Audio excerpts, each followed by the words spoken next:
누구나 고난의 상황을 즐거워하는 사람은 없습니다. 이 고난은 우리에게 행복의 조건이기보다는 불행의 조건이죠.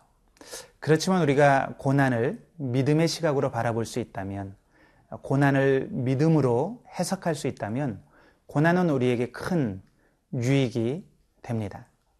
우리는 고난을 통해서 진실을 분별할 수 있는 힘을 기르게 됩니다. 우리는 고난을 통해서 인내를 배우고 그리고 진정한 소망에 이르게 됩니다. 우리는 또 고난의 상황 속에서 하나님을 의지하고 또 하나님의 능력을 경험하고 또 하나님의 그 선하심을 맛보아 알게 됩니다. 오늘 우리가 본문 말씀을 묵상하면서 고난 가운데 낙심하지 않고 고난의 유익을 취하는, 고난 가운데 소망을 바라보는 그런 은혜를 누릴 수 있기를 간절히 축원합니다.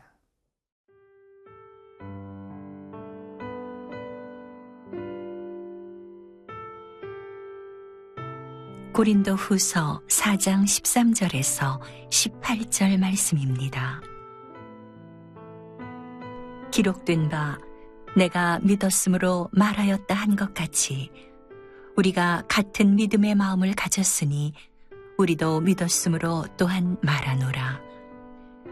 주 예수를 다시 살리시니가 예수와 함께 우리도 다시 살리사 너희와 함께 그 앞에 서게 하실 줄을 아노라. 이는 모든 것이 너희를 위함이니 많은 사람의 감사로 말미암아 은혜가 더하여 넘쳐서 하나님께 영광을 돌리게 하려 함이라. 그러므로 우리가 낙심하지 아니하노니 우리의 겉사람은 낡아지나 우리의 속사람은 날로 새로워지도다. 우리가 잠시 받는 환난에 경한 것이 지극히 크고 영원한 영광에 중한 것을 우리에게 이루게 함이니 우리가 주목하는 것은 보이는 것이 아니요 보이지 않는 것이니 보이는 것은 잠깐이요 보이지 않는 것은 영원함이라. 바울이 복음을 위해 일할 때 경험했던 그 환난과 고난은 생사를 넘나들 정도로 심각하고도 아주 무거운 그런 고난들이었습니다. 그렇지만 그 고난 가운데 그가 낙심하거나 포기하지 않고 끝까지 그 길을 갈 수 있었던 것은 믿음이 있었기 때문입니다. 우리 14절 말씀을 읽겠습니다. 주 예수를 다시 살리시니가 예수와 함께 우리도 다시 살리사 너희와 함께 그 앞에 서게 하실 줄을 아노라. 바울은 시편 기자처럼 믿음의 마음을 가졌기 때문에 담대하게 말할 수 있었습니다.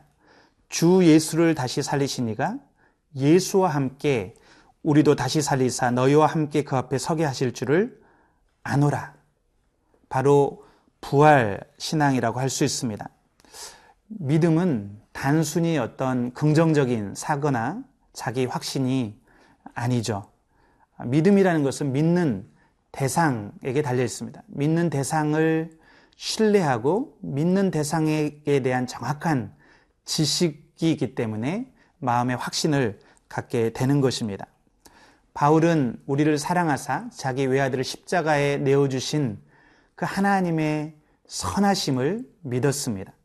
바울은 죽으신 예수님을 다시 살리신 그 하나님의 능력, 부활의 능력을 믿었습니다.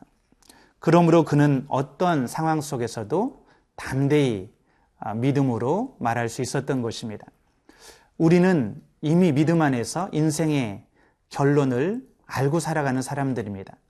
우리는 이미 구원받았고 우리는 이미 승리한 사람들입니다. 그러므로 어떤 상황 속에서도 우리는 담대할 수 있습니다. 죽음마저도 우리를 무너뜨릴 수 없습니다. 예수님은 나는 부활이요 생명이니 나를 믿는 자는 죽어도 살겠고 무릇 살아서 나를 믿는 자는 영원히 죽지 아니하리니 이것을 내가 믿느냐 말씀하셨습니다. 죽음마저도 우리를 넘어뜨릴 수 없다는 것입니다. 바울이 또 이렇게 담대하게 사역할 수 있었던 것은 그가 사역할 때 자기 자신의 유익을 위해서가 아니라 하나님의 영광과 그리고 고린도 교회 성도들을 위해서 사역했기 때문에 그런 담대하게 말할 수 있었습니다. 우리 15절 말씀을 같이 읽겠습니다. 이는 모든 것이 너희를 위함이니 많은 사람의 감사로 말미암아 은혜가 더하여 넘쳐서 하나님께 영광을 돌리게 하려 함이라. 하나님께서 언제 영광을 받으실까요? 하나님께서 영광 받는 것은 많은 사람들이 하나님이 얼마나 선하신 분인지, 하나님의 은혜가 얼마나 풍성한지를 알고 감사가 넘쳐날 때, 하나님을 찬송하게 될 때 하나님은 영광을 받으십니다. 우리가 하나님을 더 깊이 기뻐하고 또 누리면 누릴수록 하나님은 더 영광을 받으시는 것이죠. 그렇기 때문에 바울은 고린도 성도들을 비롯해서 더 많은 사람들에게 이 선하신 하나님을 전하기 원했고 십자가의 사랑, 십자가의 은혜를 전하기 원했습니다. 그것을 위해서라면 그는 수고와 고통을 감수했던 것이죠. 누군가 새로운 생명이 탄생하기 위해서는 해산의 고통이 필요합니다. 영적으로도 마찬가지입니다.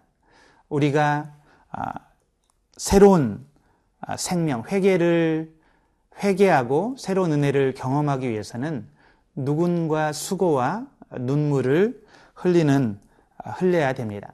그러므로 사도 바울은 주 예수께 받은 사명, 이 은혜의 복음을 증거하는 일을 마치려면은 나의 생명을 조금 더 아까운 것으로 여기지 않는다라고 말할 수 있었던 것입니다. 사랑하는 성도 여러분, 고난 가운데 있습니까? 그렇다면 하나님을 바라보십시오. 선하신 하나님, 죽은 자도 살리시는 하나님, 우리를 통해서 영광받기 원하시는 하나님을 바라보시고 의탁하시고 그 하나님의 은혜와 능력을 맛보아하는 여러분들 되시기를 간절히 축원합니다.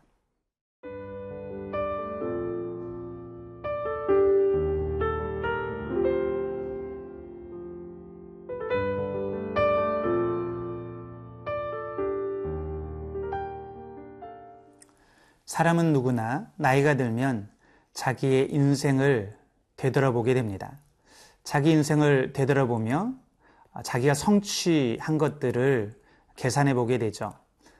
자기 자녀들이 얼마나 성공하고 또 잘 사는지, 자신이 얼마나 많은 재산을 모았는지, 아니면 얼마나 많은 사람들이 자기를 인정해주고 자기가 얼마나 많은 영향력들을 가지고 있는지, 대개 이런 것들을 가지고 성공한 인생을 살았는지 아니면 실패한 인생을 살았는지 평가를 합니다.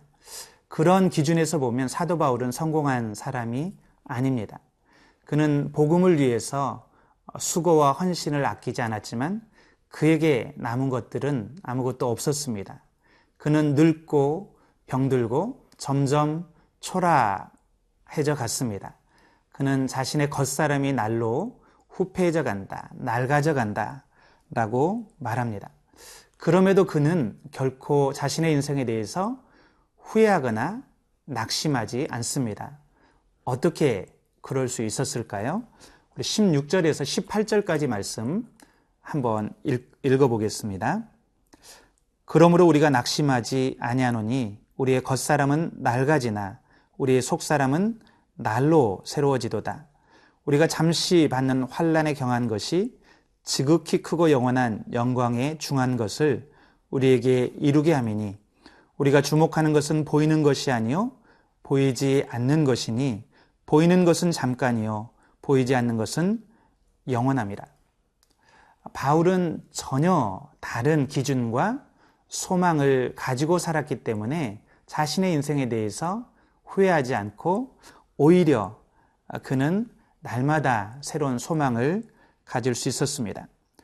그는 자신이 보이지 않는 영원한 것을 주목하며 살았다고 말합니다. 보이는 것들은 잠깐이지만 보이지 않는 것은 영원하기 때문에 자신은 자신의 인생을 보이지 않는 영원한 것에 투자했다고 말합니다. 육체적인 관점에서 보면 결국 모든 사람들은 죽음이라는 종착역을 향해서 나아가고 있습니다. 조금 편하게 늙느냐, 힘들게 늙느냐의 차이뿐이지 누구도 다가오는 죽음의 그림자를 피해갈 수는 없습니다. 중요한 것은 그의 삶 가운데 죽음 이전에 이 세상에서 무엇을 주목하고 무엇을 바라보고 살았는가, 어떤 삶을 살았는가 하는 것이겠죠. 사도 바울은 보이지 않는 영원한 하나님의 나라를 바라보며 그것을 위해서 투자하는 삶을 살았습니다. 때로 보이는 세상 속에서 보이지 않는 것을 붙들고 살 때 대가를 지불하거나 고난을 받아야 될 때도 있었습니다. 그러나 그는 우리가 잠시 받는 환난에 경한 것이 지극히 크고 영원한 영광에 중한 것에 비교할 수 없다고 말합니다. 그는 이 세상에서 잠시 당하는 환난에 그것은 가벼운 것이라고 말하고, 그렇지만 우리가 장차 누리게 될 그 하나님 나라의 영광, 그것은 말할 수 없는 무게감을 가진 그런 중한 것이기 때문에 그는 결코 고난 가운데 살았던 그의 인생을 아깝게 생각하거나 또 후회하지 않는다고 말하고 있습니다. 사랑하는 여러분은 지금 무엇을 바라보고 무엇을 주목하며 살고 계십니까? 오늘 여러분이 붙들고 안타까워하고 슬퍼하고 기뻐하는 그 모든 것들이 잠시 사라지는 눈에 보이는 것들입니까? 아니면 보이지 않지만 영원한 무게를 가진 그런 영광의 그 하나님 나라의 가치들입니까?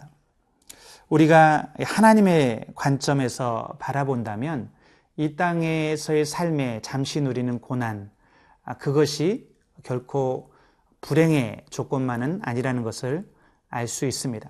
그 고난을 통해서 우리의 눈이 열리고 우리가 영원한 가치를 발견할 수 있다면, 그 고난을 통해서 하나님 나라, 썩지 않고 더럽지 않고 쇠하지 않는 하나님 나라에 대한 소망이 점점 더 확실해질 수 있다면, 그 고난을 통해서 우리가 하나님의 능력을 경험하고 하나님과 더 친밀해질 수 있다면 그 고난은 우리에게 의미 있는 축복이 될 수도 있습니다. 오늘 저와 여러분이 이 고난을 믿음의 관점에서 하나님 나라의 시각에서 바라보고 그리고 당당하게 극복하는, 이겨내는 저와 여러분이 되기를 간절히 축복합니다. 기도하시겠습니다. 살아계신 주님, 우리가 이 땅에서 많은 것들을 누리지 못하고 심지어 고난을 경험한다 할지라도 눈에 잠깐 보이다가 사라지는 그런 일시적인 것들, 들의 꽃이나 풀과 같은 것들이 아니라 영원한 하나님 나라를 위해서 영원히 남는 그런 가치를 붙들고 주목하며 살아가는 우리가 되게 도와 주옵소서. 감사하며 예수님의 이름으로 기도드렸습니다. 아멘.